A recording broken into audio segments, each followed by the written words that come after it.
Hey everyone, my name is Jermaine and welcome back to the Reading Room for Kids. I'm so glad to have you here. Let's dive into another wonderful story.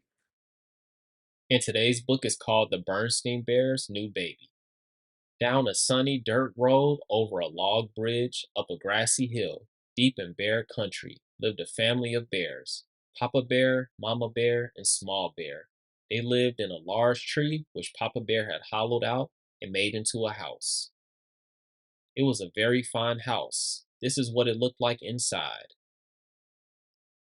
It was fun growing up in bear country, helping Papa get honey from the old bee tree, helping Mama bring the vegetables in from the garden. There were all sorts of interesting things for a small bear to do and see in bear country.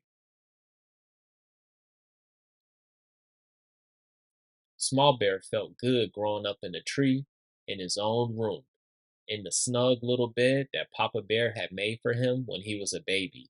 But one morning, it did not feel so good. Small Bear woke up with pains in his knees and aches in his legs. Small Bear, you have outgrown your little bear, said Papa Bear.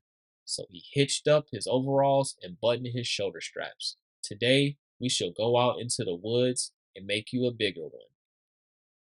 With that, he ate his breakfast of piping hot porridge, washed it down with a gulp of honey from the family honey pot, took up his axe, and was out the door. But Papa, called Small Bear, following after him, what will happen to my little bed? Don't worry about that, Small Bear, said Mama Bear as she closed the door after him. She smiled and patted her front, which had lately grown very big and round. You've outgrown that snug little bed just in time. What will happen to my little bed? Small Bear asked as he caught up with Papa Bear. But Papa was sharpening his axe on his grinding stone and didn't hear. Yes, indeed, said Papa Bear. You need a bed you can stretch out in, a bed that will not give you pains in your knees and aches in your legs.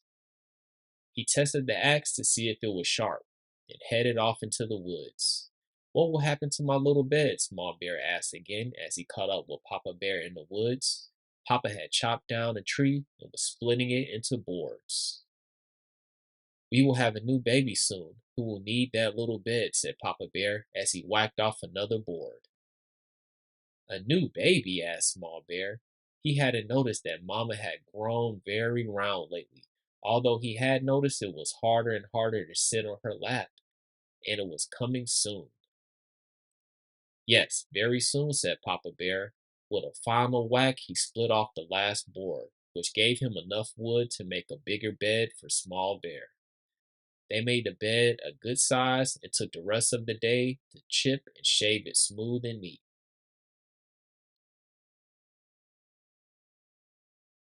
Then they carried it back to the tree and up to Small Bear's room.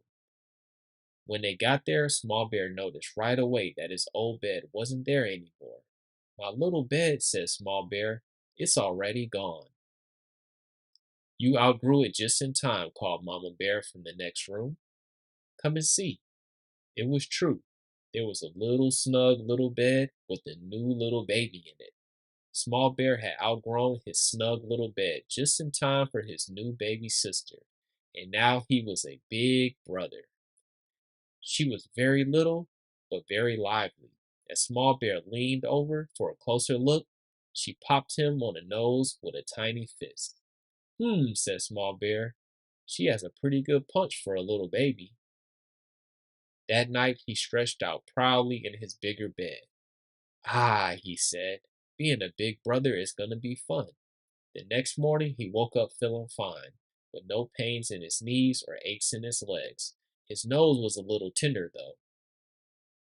And that is the end of this book. I hope you enjoyed it, and I'll see you for the next one.